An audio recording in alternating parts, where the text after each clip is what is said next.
Hello dear students, नमस्कार। हमारे YouTube channel SCC online classes में आपका स्वागत है। और जैसा कि आप सभी को पता है कि हमारे यूट्यूब चैनल पर 12th क्लास की एनसीईआरटी मैथ और फिजिक्स का सिलेबस कंटिन्यू चल रहा है। ठीक है, तो उसी की श्रृंखला को आगे बढ़ाते हुए हमारा आज का टॉपिक है धारा मापी या गैल्वेनोमीटर किसे कहते हैं। ठीक है, और इसी में पढ़ेंगे हम इसके प्रकारों में आज निलंबित कुंडली धारा मापी, है ना। निलंबित है ना ये निलंबित कुंडली धारा मापी और इसका सचित्र बैडन, तो हम ये सभी इस वीडियो में देखेंगे।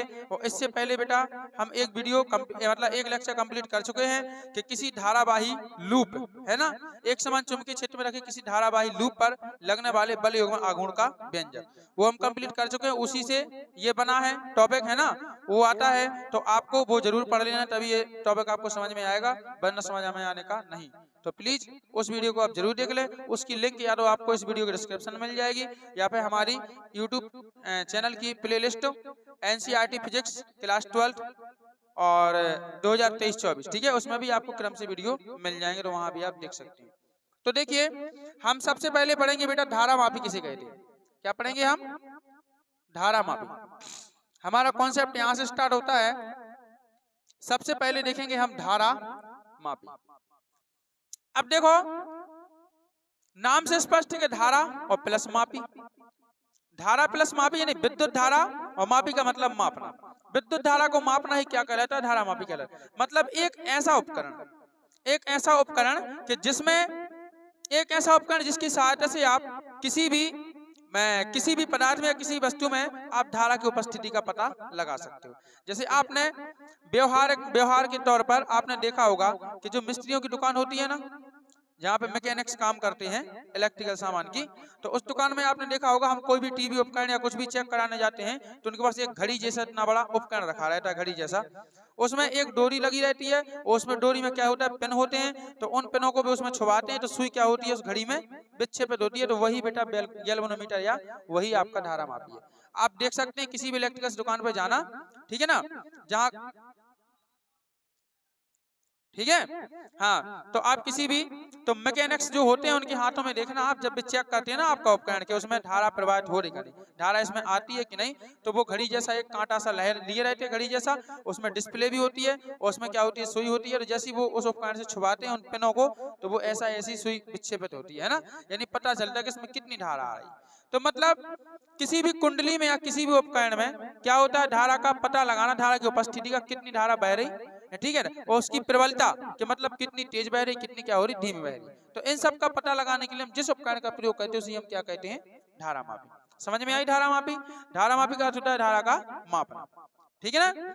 तो धारा मापी या गैल्वेनोमीटर, आपसे पूछता है कोई कि गैल्वेनोमीटर धारा मापी क्या है, तो धारा मापी एक ऐसा उपकरण है जिसकी सहायता से हम धारा की उपस्थिति का पता लगाते हैं या फिर उसकी प्रबलता का भी पता लगा सकते हैं, कितनी तेज बह रही है, ठीक है। अब बेटा धारा मापी होता कितने प्रकार का है? दो प्रकार का। धारा मापी दो प्रकार का होता है। नंबर एक, पहला तो होता है चल चुंबक। क्या होता है? चल चुंबक धारा मापी, है ना। पहला होता है आपका चल चुंबक धारा मापी। और दूसरा क्या होता है हमारा? दूसरा होता है चल कुंडली धारा मापी। क्या होता है? चल कुंडली धारा मापी। ओके, अब देखो नाम से स्पष्ट है, चल चुंबक धारा मापी। आपको पता होना चाहिए जो धारा मापी होता है गैल्वेनोमीटर, उसमें क्या होती है, चुंबक भी होती है और एक कुंडली भी होती है। जैसा आप यहाँ पे देख रहे हैं, ये क्या है, आपका एक धारा मापी बना है। क्या बना है? एक धारा मापी बना है। तो इसमें देखिए बीच में आपको कुंडली दिख रही और आजू बाजू में क्या दिख रही, चुंबक। तो चुंबक और कुंडली होती है। अब देखना जरा, पहले का नाम है चल चुंबक धारा मापी। याद करने के लिए, चल का मतलब चलना और चुंबक का मतलब चुंबक, ठीक है ना। यानी इसमें चुंबक चल रही है और चुंबक के साथ में क्या है, कुंडली है। तो कुंडली का नाम नहीं आया है तो कुंडली क्या है, स्थिर है, ठीक है। जब कुंडली का नाम नहीं आया तो कुंडली क्या है, स्थिर है, और चुंबक क्या होती है, विक्षेपित होती है। तो ऐसा धारा मापी जिसमें चुंबक तो विक्षेपित होती है लेकिन कुंडली क्या होती है, स्थायी होती है, वो क्या कहलाता है, चल चुंबक धारा मापी कहलाता है। जैसे कि स्पर्शज्या धारा मापी, ठीक है, एक स्पर्शज्या धारा मापी होता है, ठीक है। तो वो उसके उदाहरण में आप लिख सकते हो, और भी कई धारा मापी होते हैं, बुक से आप देख लेना, हमें एक याद है, एक बता दिया, स्पर्श या धारा मापी, ठीक है ना। तो अगर आपसे कोई पूछे कि चल चुंबक धारा मापी किसे कहते हैं, तो बता दोगे ना, वह धारा मापी जिसमें चुंबक विक्षेपित होता है और तथा कुंडली क्या होती है, स्थिर रहती है, चल चुंबक धारा मापी कहलाता है। अब नंबर दूसरा है बेटा इसमें चल कुंडली धारा मापी। चल का मतलब चलना, कुंडली का मतलब कुंडली। कुंडली चल रही है यानी कुंडली क्या हो रही, विक्षेपित हो रही, लेकिन जो चुंबक है वो क्या है, स्थायी है, ठीक है ना। तो आप कह सकते हो कि ऐसा धारा मापी जिसमें कुंडली विक्षेपित होता है या होती है और तथा चुंबक क्या होती है, स्थायी होती है, वो क्या कहलाता है बेटा, चल कुंडली धारा मापी कहलाता है, ठीक है। अब ये चल कुंडली धारा मापी जो होता है ये भी बेटा कितने प्रकार का होता है, दो प्रकार। चल कुंडली धारा मापी कितने प्रकार का होता है, दो प्रकार का होता है। एक तो होता है हमारे पास किलकित कुंडली धारा मापी। क्या होता है, किलकित कुंडली धारा मापी, ठीक है ना। किलकित कुंडली धारा मापी, और इसी को हमें पढ़ना है जो यहाँ पे दिया गया है, ये चित्र काय का है, किलकित कुंडली धारा मापी का है। कौन सा, जो निलंबित था कि किलकित, अच्छा निलंबित, किलकित बाद में पढ़ना है, तो रुको एक मिनट। तो यहाँ पे क्या करना है, हाँ जो पहला है, चलो पहला लेके चल रहे हम क्या, निलंबित, जी निलंबित है, ठीक है। तो पहला हो गया आपका निलंबित कुंडली धारा मापी, निलंबित कुंडली धारा मापी, और दूसरा क्या होता है हमारा, किलकित कुंडली धारा मापी। तो इस वीडियो में हम निलंबित कुंडली धारा मापी को पढ़ेंगे और किलकित कुंडली धारा मापी को हम बाद में अगली वीडियो में बता देंगे आपको, ठीक है। उसमें समझा देंगे किलकित कुंडली का हम बाद में। तो अभी ये हमारे पास निलंबित कुंडली धारा मापी, तो इसको हमें पढ़ना है, ठीक है ना। तो इस प्रकार से अगर आपसे पूछा जाए कि चल कुंडली धारा मापी किसे कहते हैं, तो ऐसा धारा मापी जिसमें कुंडली तो क्या होता है, विक्षेपित होता है, लेकिन चुंबक स्थायी होता है, वो क्या कहलाता है, चल कुंडली धारा मापी कहलाता है। चल कुंडली धारा मापी दो प्रकार के होते हैं, नंबर एक किलकित निलंबित कुंडली धारा मापी और दूसरा होता है किलकित कुंडली धारा मापी। तो इसमें हम निलंबित को पढ़ेंगे, ठीक है ना, और जो हमारा किलकित है उसको हम बाद में पढ़ेंगे। किलकित या किलकित कुछ भी बोल सकते, किलकित अग्गों की बड़ी की है ना, बड़ी की किलकित, हाँ जो भी हो किलकित हो गई,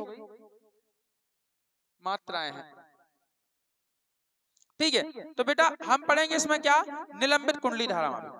अब निलंबित कुंडली धारा मापी क्या कहलाता है, देखिए इस धारा मापी में होता क्या है कि इस धारा मापी में जो हमारी आयताकार कुंडली होती है ना, इस आयताकार कुंडली को, ठीक है, नाल चुंबक के, मतलब नाल चुंबक के दोनों ध्रुव खंडों के मध्य, नाल चुंबक के दोनों ध्रुव खंडों के मध्य, देखो जी आपका एन ध्रुव है और ये क्या है, एस ध्रुव। एन का मतलब होता है नॉर्थ पोल है ना, और एस का मतलब क्या होता है, साउथ पोल, ठीक है।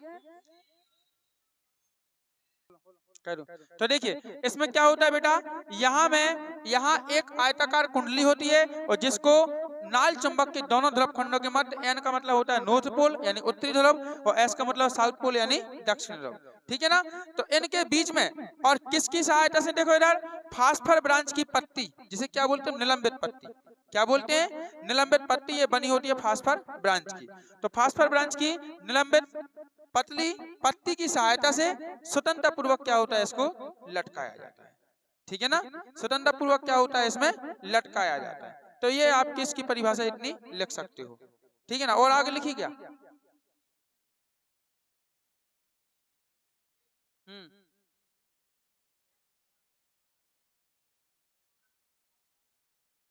अच्छा हाँ, अगर इसमें हाँ और जोड़ना है और भी जोड़ दो, कुंडली जो कुंडली का विक्षेप है वो कितनी विक्षेपित हो रही, तो इस विक्षेप को आपको यदि ज्ञात करना है तो किसके द्वारा, लेंस और लैंप, है ना, नहीं लैंप और लैंप और पैमाना व्यवस्था द्वारा इसको हम क्या कर सकते हैं, ज्ञात कर सकते हैं, ठीक है ना। तो लैंप और पैमाना व्यवस्था कहाँ है, ये है यहाँ पे, ठीक है, हाँ ये है, इसके द्वारा हम क्या कर सकते हैं, इसको ज्ञात कर सकते हैं, ठीक है ना। तो इस प्रकार से परिभाषा, इतना नहीं लिखना और इतना मत लिखो, ये जरूर लिख देना आप, ठीक है ना, कि निलंबित कुंडली धारा मापी क्या लिख सकते हो कि इस धारा मापी में आयताकार कुंडली को एक नाल चुंबक के दोनों ध्रुव खंडों के मध्य फास्फर ब्रांच की निलंबित पत्ती, फास्फर ब्रांच की निलंबित पत्ती के द्वारा स्वतंत्रता पूर्वक लटकाया जाता है। इतना लिख लोगे तब भी चलेगा, जरूर नहीं है वो लिखना, ठीक है। और याद हो जाए तो बहुत अच्छा है और नहीं हो तो कोई बात नहीं, इतना आप लिख सकते हो। ठीक है, तो ये है इसकी डेफिनेशन। अब देखते हैं हम इसकी संरचना कि इसकी संरचना क्या होती है। ठीक है ना, इसकी संरचना देखते हैं। इसकी संरचना में देखिए आपको दिख रहा होगा जो ए है ना, जो आयताकार बीच में, ये क्या है? आयताकार कुंडली है। ये क्या है बेटा? एक आयताकार कुंडली है। और कुंडली हम पहले बता चुके, कुंडली या रूप किसे कहते हैं? जब किसी को अपन मतलब कोई जैसे पदार्थ लेके, कोई भी विद्युत रोधी पदार्थ लेके उसको क्या करे, तांबे की तार लपेट दी तो क्या बन जाती है? कुंडली बन जाती है। तो यहाँ कुंडली क्या बनाई हमने? आयताकार कुंडली बनाई। तो जो आयताकार कुंडली है, ठीक है, ये फास्फर ब्रांच की पत्ती, फास्फर ब्रांच की पत्ती क्या है? एफ। जो एफ दिख रहा है, जो पतली पत्ती, इस पतली पत्ती की सहायता से, ठीक है। अच्छा, जो नाल चुंबक है NS, तो नाल चुंबक के दोनों ध्रुव खंडों के मध्य स्वतंत्रता पूर्वक इसको लटकाया गया है। ठीक है, इसके बाद क्या किया गया बेटा? इसमें देखिए इस कुंडली में जो बीच में सी है, ये सी क्या कहलाता है? नर्म लोहे का क्रोड कहलाता है। क्या कहलाता है? नर्म लोहे का क्रोड। ठीक है, अब नर्म लोहे का क्रोड क्यों बनाया जाता है, इन सब चीजों की बातें हम कब करेंगे? अगले चैप्टर में करेंगे। ठीक है ना, अभी तो आपको यहाँ नहीं बता सकते हैं नर्म लोहे का क्रोड क्यों बनाया जाता है, और किसी का भी बना सकते हैं। तो इन सब चीजों की बातें हम कब करेंगे? चैप्टर 5 और 6 में कर लेंगे, क्योंकि वहां पे हमें पढ़ना है। ठीक है, तो इसमें सी अभी इतना याद कर लो कि सी क्या है? नर्म लोहे का क्रोड है। और एम क्या है बेटा? एम यहाँ पे समतल दर्पण है। एम क्या है? समतल दर्पण है। जब समतल दर्पण नहीं होगा तो आप उसको सुई को कैसे देखोगे? ठीक है ना, सुई का जो विक्षेप होता है वो इसी में होता है, इसमें। यहाँ पे सुई को देखा जाता है कि सुई मतलब नंबरिंग रीडिंग चलती है यहाँ पे कि धारा कितनी प्रबलता से बह रही है ना। तो जी आपका लैंप होता है। अच्छा, जो एच है, एच क्या है इसका? इसमें आपकी मरोड़ी टोपी है। एच क्या है? एक मरोड़ी टोपी होती है, ठीक है ना, जो कुंडली में ऊपर लगाई जाती है। ठीक है ना, मरोड़ी टोपी होगा ऐसी कुछ मतलब व्यवस्था करने के लिए, मरोड़ी टोपी, या फिर उसको टांगने के लिए मतलब जो यंत्र है वो अच्छे से टंगा रहे, इसीलिए कुछ के लिए बनाई गई होगी। ठीक है ना, तो मरोड़ी टोपी, इसको एच को मरोड़ी टोपी बोलते हैं। अब जो भी हो, अब देखना, अब मरोड़ी टोपी से क्या है? मरोड़ी टोपी के द्वारा इसका कनेक्शन किया गया है और इसको जोड़ा गया कहाँ? T1 पेंच द्वारा। कहाँ जोड़ा गया है? T1 पेंच द्वारा। ठीक है, मरोड़ी टोपी से यहाँ से जोड़ा है इनने, और इसको यहाँ से ऐसे आए, और T1 मतलब ये T1 क्या है? संयोजी पेंच है, एक यहाँ संयोजी पेंच लगा दिया। ठीक है ना, ताकि टोपी गिर ना जाए। ठीक है ना, अब जैसे आपने कई उपकरण देखे कुंडा से नहीं लगे रहते ऊपर, तो ऐसी ये कुंडा सा देखना है, कुंडा जैसा तो है ही, ये कोई कुंडा लगाओ टांगने के लिए, तो ऐसा तो इसी को मरोड़ी टोपी बोलते हैं। अब इससे इसको जोड़ दिया, और देखो इधर संयोजी पेंच T1 लगा दिया कि ताकि उपकरण हिले नहीं, और उसको मतलब उसमें कुछ बिखराव ना हो, इधर उधर कोई सामान नहीं हो। और फिर इसके बाद क्या होता है? देखो ये कुंडली है, इस कुंडली को SP क्या है? स्प्रिंग है। SP क्या है? स्प्रिंग है। तो यहाँ पे एक स्प्रिंग लगा दी जाती है, और स्प्रिंग को ऐसा लगा के यहाँ पे भी एक T2 क्या लगा देते हैं? एक संयोजी पेंच लगा देते हैं, T2। ठीक है, तो T2 क्या है? आपका संयोजी पेंच है। और इस पूरे उपकरण को एक लकड़ी के बॉक्स मतलब एक प्लास्टिक या कोई विद्युत रोधी पदार्थ, मतलब जो विद्युत रोधी हो, ठीक है ना, या अपन ऐसा बोल सकते हैं कि अचुंबकीय हो, तो ऐसे पदार्थ में मतलब ऐसा कोई बॉक्स टाइप का होता है, और उस बॉक्स में क्या करते हैं? हम इस पूरे को बंद कर देते हैं। ठीक है ना, और जब उस बॉक्स में बंद कर देते हैं तो बाहर से उपकरण हमें फिर ऐसा दिखने लगता है। देखो जी, ये नीचे बना है, जब उसको पूरा व्यवस्थित करके बंद कर देंगे बॉक्स में, तो बाहर से हमें फिर ऐसा दिखेगा वो चित्र। ठीक है, तो ये होती है बेटा इसकी संरचना। ठीक है, तो जितना हमने बताया इतना सब तो आपको नहीं लिखना है, संरचना में इनके नाम बस लिख लेना है। लिखवाने आए कैसी बोल दें, बोले नहीं रहे। देखो ए बराबर ए क्या है? आप बोलते जाओ, ए क्या है? आयताकार कुंडली। ठीक है, NS क्या है? नाल चुंबक, ऐसा लिखना है आपको है। C क्या है? नर्म लोहे का क्रोड। ठीक है, M क्या है? समतल दर्पण, वृत्तीय समतल दर्पण, है ना। F क्या है? फास्फर ब्रांच की पतली पत्ती। ठीक है ना, H क्या है? मरोड़ी टोपी, है ना। SP क्या है बेटा? स्प्रिंग। और T1 और T2 क्या है? संयोजी पेंच। इतना याद नहीं हो पाएगा। संरचना में ऐसी तो लिखना है, ज्यादा बड़ी लंबी चौड़ी संरचना नहीं लिखना है, लंबी चौड़ी रामायण नहीं बांचना है आपको, बस इनके नाम लिखने के जो जो है ठीक, इतना समझ में आ जाएगा। अब देखते हैं हम इसका सिद्धांत या कार्यविधि की कार्य कैसे करता है। ठीक है, ये काम कैसे करता है, कैसे इसका सिद्धांत है। देखो जी, आयताकार कुंडली है ना। आयताकार कुंडली कैसे लटकी हुई है? फास्फर ब्रांच की पत्ती से। कैसी लटकी हुई है? दोनों चुंबक के नाल चुंबक के दोनों ध्रुव खंडों के मध्य स्वतंत्रता पूर्वक लटकी हुई है ना। अब हम क्या करेंगे? इसमें धारा प्रवाहित करेंगे। क्या करेंगे, इसमें धारा प्रवाहित करेंगे। जैसे ही हम धारा प्रवाहित करेंगे इस कुंडली में, तो इसमें क्या होगा, एक बल युग्म में आघूर्ण लगेगा। क्या लगेगा, एक बल युग्म में आघूर्ण लगेगा, ठीक है ना। तो बल युग्म में आघूर्ण से क्या होगी, ये कुंडली विक्षेपित होगी। क्या होगी, ये कुंडली विक्षेपित होगी। विक्षेपित का मतलब ऐसी उस दिशा में वहीं पे चली जाएगी, उस साइड, है ना। ये कुंडली उस साइड चली जाएगी, विक्षेपित हो तिरछी हो जाएगी। तो इसमें क्या होगा, विक्षेपक बल आघूर्ण उत्पन्न होगा। किसमें, इसमें, इस जो फास्फोरस ब्रांच की पत्ती है, अब जो सीधी सुटन वो लटकी है, अब जब कुंडली ऐसी होता है खुसक जाए, तो ये थोड़ा इसमें क्या होगा, जो तनाव नहीं होगा इस पत्ती में, पत्ती में तनाव होगा कि नहीं, नहीं आई समझ में। जैसे मान लो आपने धागा से किसी वस्तु को आपने लटकाया ऊपर है, अब वो वस्तु को आप ऐसा ले गए तो धागा में तनाव नहीं उत्पन्न होगा। जैसे मान लो झूला है, घर पे झूला डालते बच्चों के लिए, अब घर पे झूला डाला है, अब झूले को आप बच्चे को बैठा के झूला ऐसा ले जाओगे, तो पहले रस्सी मतलब स्वतंत्र रस्सी, फिर जब उसको झूले को ऐसा आप उधर खींचोगे तो उसकी जो रस्सी है वो तनेगी कि नहीं, तनेगी। तो वही तो क्या कहलाता है, विक्षेपक बल युग्म में आघूर्ण, ठीक है ना।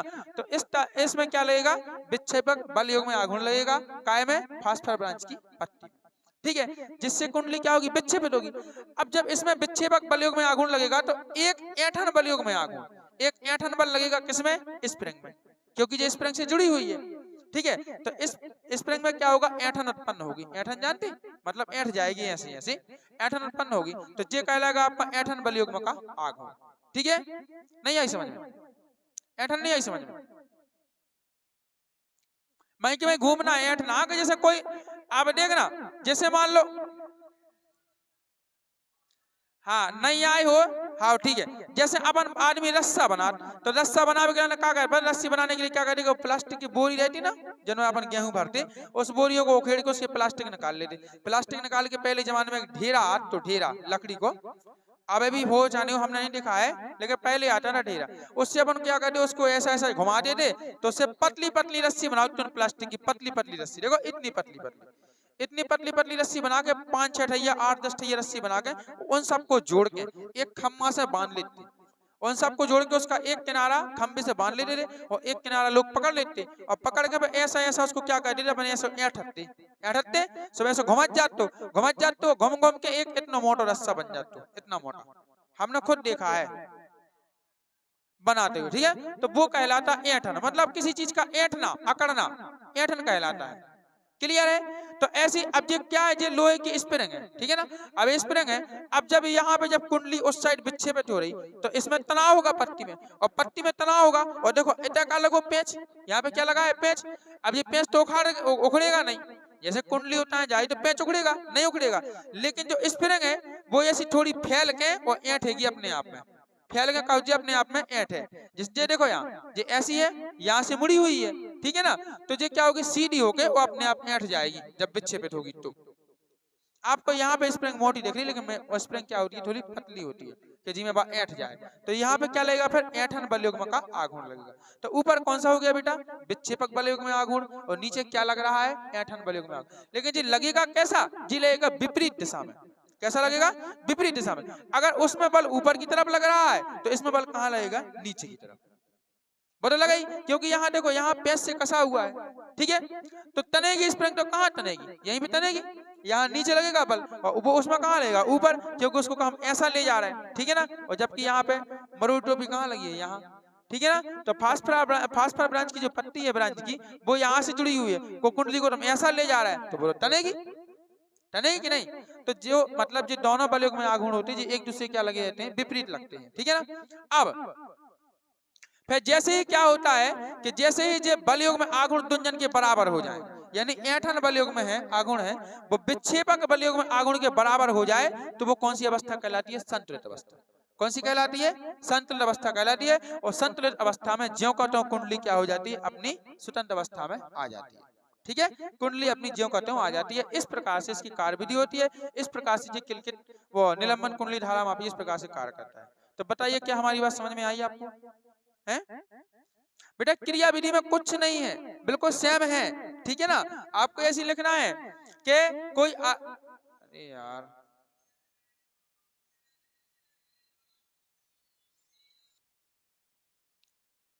तो देखिए इसमें आयताकार, तो आपको क्या लिखना है, ठीक है, कार्य विधि में कि इसमें आयताकार कुंडली को फास्फोरस ब्रांच की पत्ती द्वारा, ठीक ठीक है, नाल चुंबक के दोनों ध्रुव खंडों के मध्य स्वतंत्रतापूर्वक लटकाया जाता है और जब इसमें विद्युत धारा आई प्रवाहित की जाती है तो यह कुंडली क्या होने लगती है, विक्षेपित होने लगती है। ठीक है ना, कुंडली विक्षेपित होने लगती है जिससे जो फास्फोब्रांच की पत्ती है उसमें विक्षेपक बलयुग में आघूर्ण लगता है। ठीक है, बलयुग में आघूर्ण लगता है जिससे कुंडली क्या हो जाती है, विक्षेपित हो जाती है। ठीक है, तो विक्षेपण के कारण इसमें जो स्प्रिंग होती है, स्प्रिंग में क्या लगता है, एक ऐंठन बलयुग में आघूर्ण लगता है। ठीक है, और जब ये और दोनों की दिशाएं कहाँ होती है, एक दूसरे के विपरीत होती है और जब ये दोनों बलयुग में आघूर्ण क्या हो जाती है, समान हो जाती है। ठीक है ना, एक समान हो जाती है तो उस स्थिति को हम संतुलन की स्थिति कहते हैं। तो संतुलन की स्थिति में कुंडली पुनः अपनी मूल स्थिति में आ जाती है, पुनः स्वतंत्रता पूर्वक लटक जाती है। ठीक है, ऐसा आप लिख सकते हो या फिर आप बुक में से देख लेना, हमने अपनी भाषा में बता दिया सिंपल। ओके, अब क्या करना है, तो ये कार्बरी छोटी सी तो जो हो गई, अब निकालना हमें इसका क्या, व्यंजक। ठीक है ना, तो इसका हम व्यंजक देखेंगे, बहुत ही सिंपल व्यंजक है, ज्यादा कठिन भी नहीं है। तो देखो यहाँ पे, तो बेटा इसमें कितने बलयुग में आघूर्ण लग रहे हैं, 2। कितने लग रहे हैं, 2। तो पहले कौन सा लग रहा है, विक्षेपक बलयुग में आघूर्ण। तो हम क्या निकालेंगे, विक्षेपक बलयुग में आघूर्ण।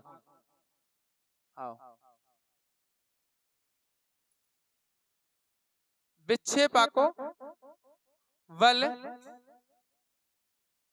युग में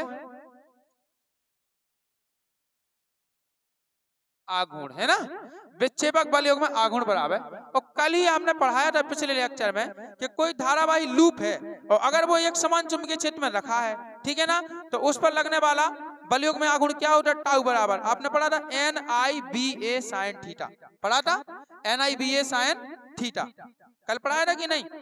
एक आयताकार लूप था आपके पास, वो एक समान चुंबकीय क्षेत्र में रखा था, तो उस पर लगने वाला बलयुग में आघूर्ण है वो क्या था, NBIA sin थीटा। ठीक है ना, तो यहाँ पे हम उसी को लिख देंगे, क्या लिखेंगे, NIBA और साइन और कितना आएगा बेटा यहाँ पे, थीटा।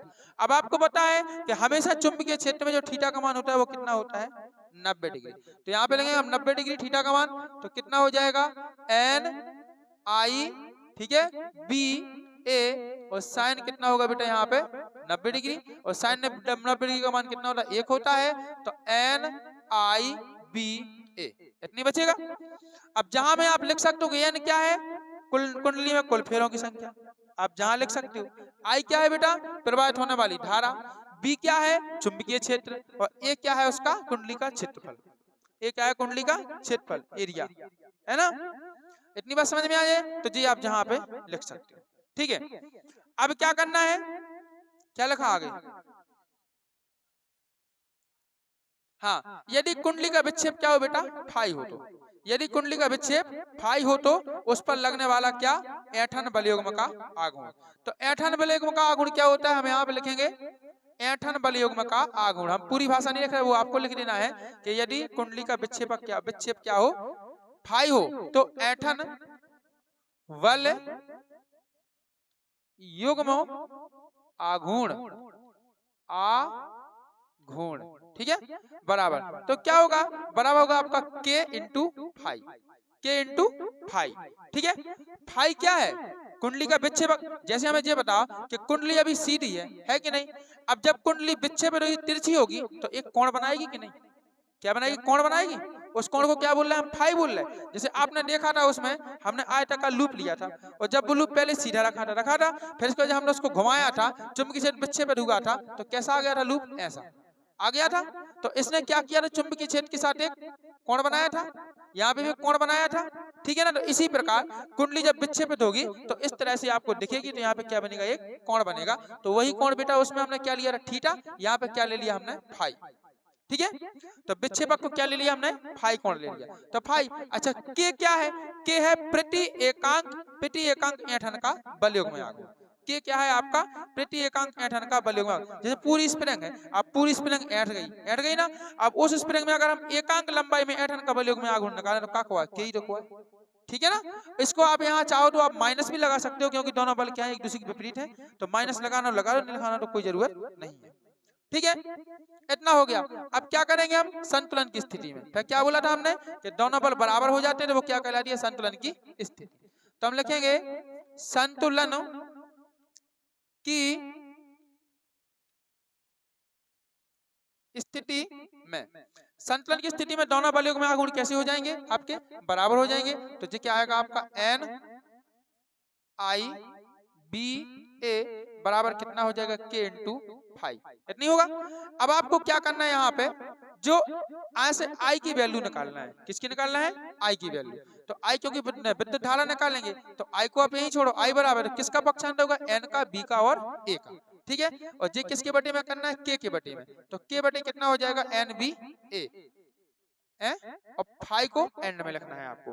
फाई को अलग, क्योंकि फाई क्या है? विक्षेपक कोण है, इसलिए फाई को वहां नहीं जोड़ना, ठीक है ना। अब बेटा जो इतना मान है ये कहलाता है आपका नियतांक। इतना जो मान हमने अलग से लिखा है फाई को छोड़ के, ये सारा क्या कहलाता है? नियतांक। इसको बोलते हैं हम कैपिटल जी। क्या कुछ कह रहे? इसको हम कैपिटल जी बोलते हैं। तो आई बराबर क्या आएगा? कैपिटल जी और इनटू कितना आएगा आपका? 5। समझ में आई? कैपिटल जी क्या है बेटा? यही तो गैल्वेनोमीटर है, यही धारा मापी है, बस यही निकालना था हमें। ये क्या है? धारा मापी है। आपसे पूछे कोई कि जी का मान कितना होता है धारा मापी का, तो आपको क्या बताना है? के बटे एन बी ए। सूत्र क्या बताना है? के बटे एन बी ए। अभी हम धारा मापी की सूत्रहीता पढ़ेंगे आगे चल के। धारा मापी की सूत्रहीता में ये सूत्र आएगा काम, ध्यान रखना, इसको याद रखना इसलिए, ठीक है। तो क्या लग सकते हो? जहां जी क्या है? जी एक नियतांक है जिसका मान कितना है? के बटे एन बी ए, इसे गैल्वेनोमीटर कहते हैं, ठीक है। धारा मापी है। अब बताओ अगर हम नियतांक हटाएंगे तो काय का चिन्ह लगेगा? अनुक्रमानुपाती का। तो आई अनुक्रमानुपाती कितना हो जाएगा? 5। और यही आपको प्राप्त करना, तो यही क्या है आपका? धारा मापी का व्यंजक है। क्लियर?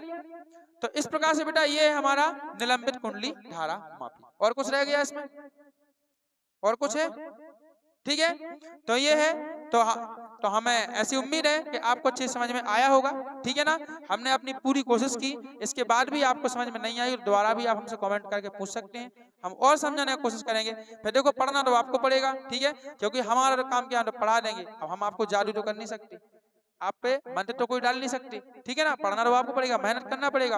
और देखो फिजिक्स और मैथ एक ऐसा विषय है कि इसमें हमेशा बार बार इसको लगाया जाता है। कहते हैं प्रैक्टिस मेक परफेक्ट। इसमें डेरिवेशन है, बार बार लगाओ, बार बार याद करो, बार बार उस भाषा को पढ़ो, चित्र बनाओ, बार बार, आपको कभी नहीं भूलोगे, ठीक है।